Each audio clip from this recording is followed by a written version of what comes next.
Niveau 315. Special Service. À votre service toute la journée. Bienvenue dans notre restaurant. Asseyez-vous et profitez-en.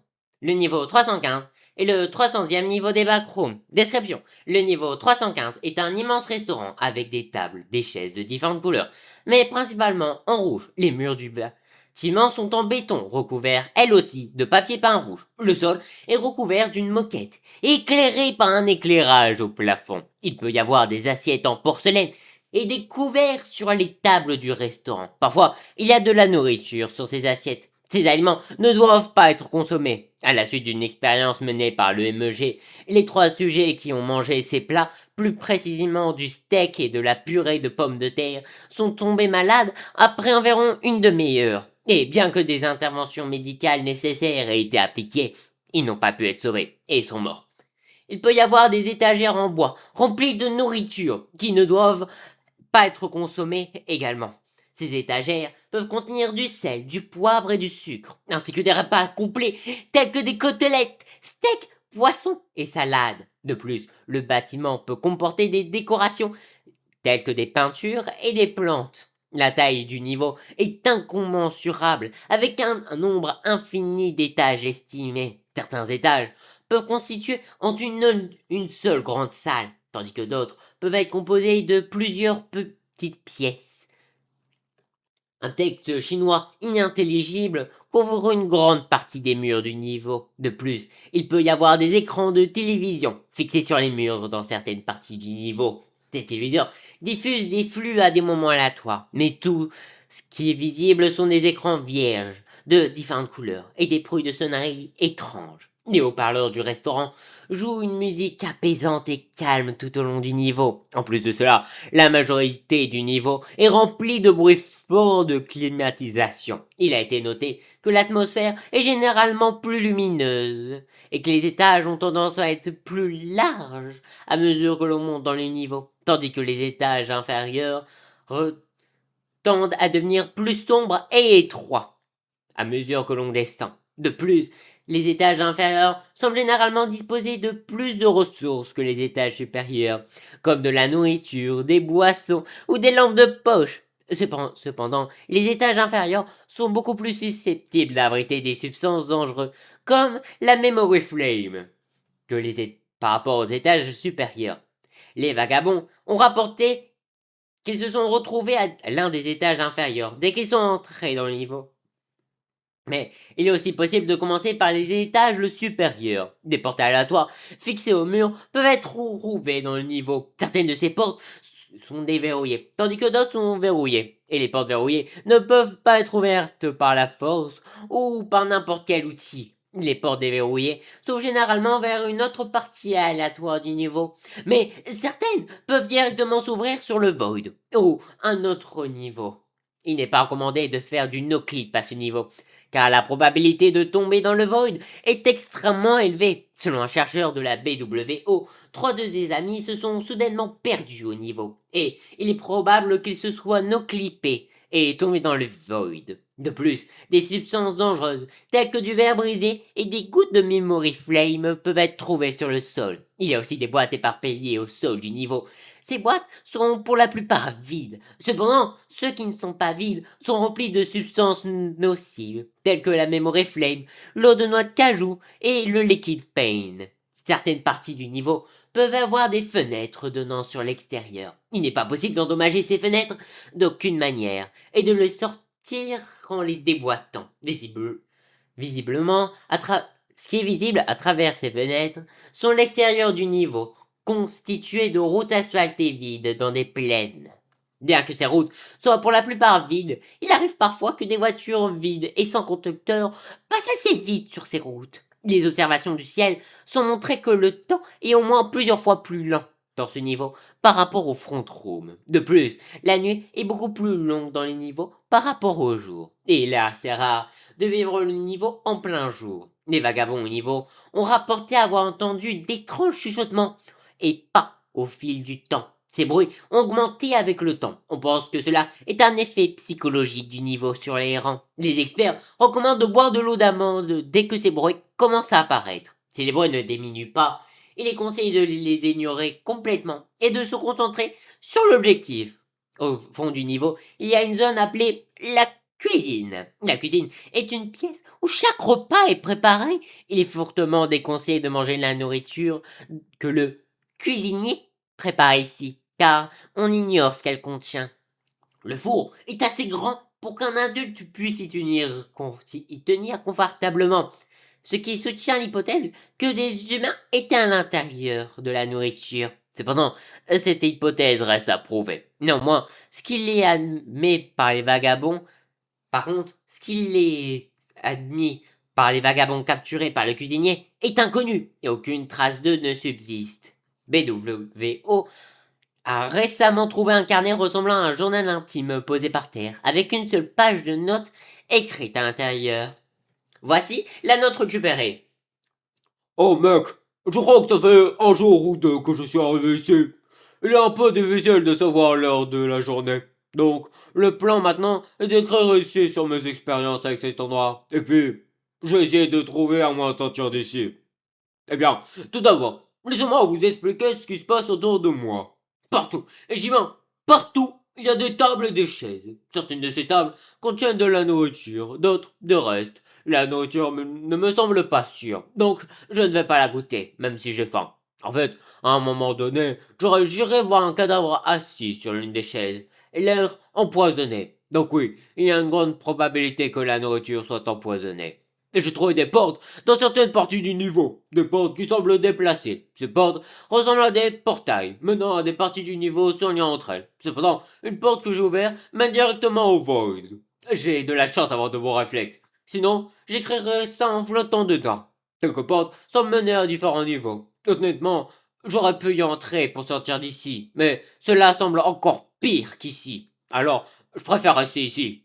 Pour être honnête, parfois, j'ai l'impression de perdre la boule. J'entends des chuchotements et d'étranges bruits venant autour de moi, à proximité. Mais quand je regarde d'où ils viennent, je ne vois rien. Et le pire, c'est que je n'ai aucune idée si c'est moi ou si c'est juste comme ça que cet endroit est en général. J'essaie de boire autant d'eau d'amande que possible.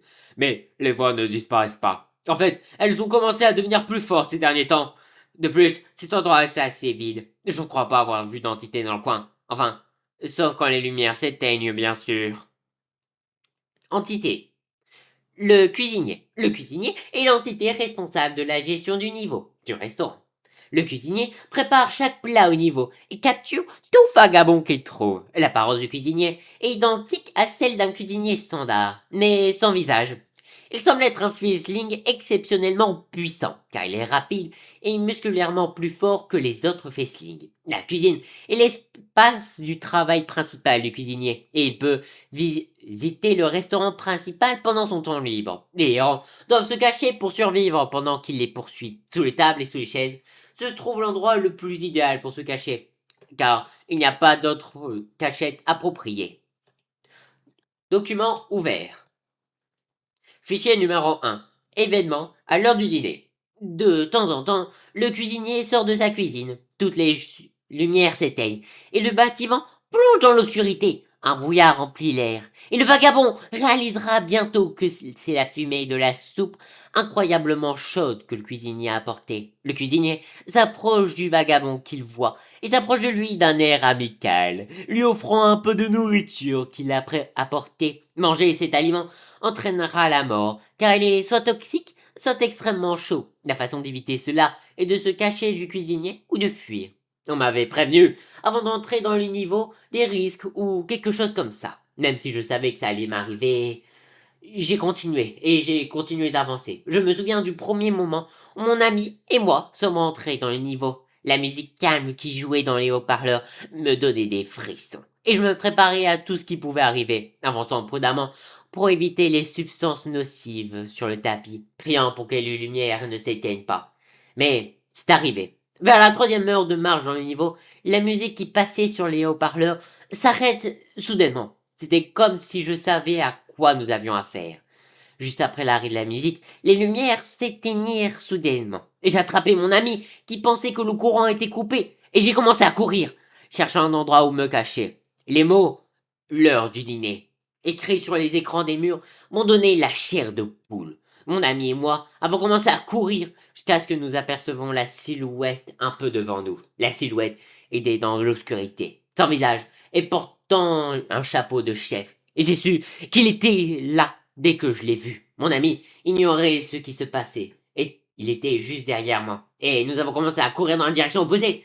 Après avoir lu attentivement dans les dossiers ce qu'il fallait faire ou ne pas faire pendant l'événement du dîner, je me suis rapidement caché sous une table à manger. J'ai voulu appeler mon ami, mais quelque chose m'en a empêché. Je ne voulais pas mourir.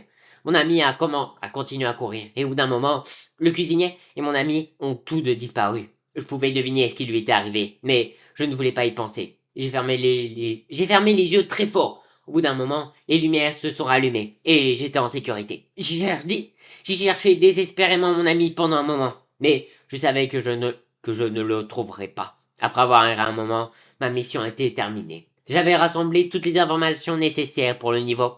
J'ai commencé à chercher une sortie. Bientôt, je passerai par une porte violette, et atteignant les rives où brillait la lumière de la lune. Et j'ai contacté l'équipe, et je leur ai tout dit. Maintenant, je me repose.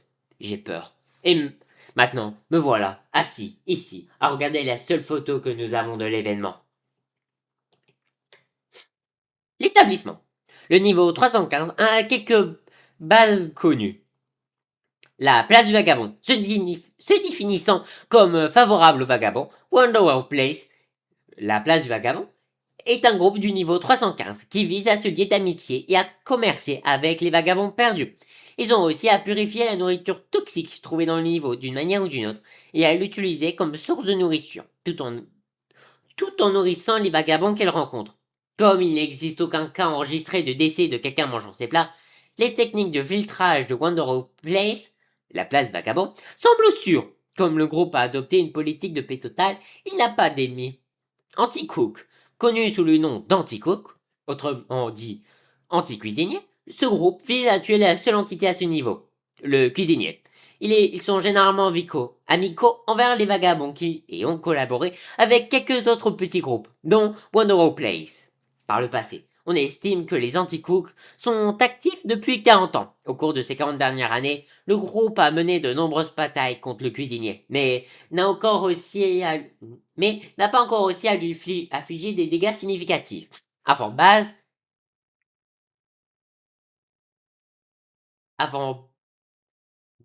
LEC.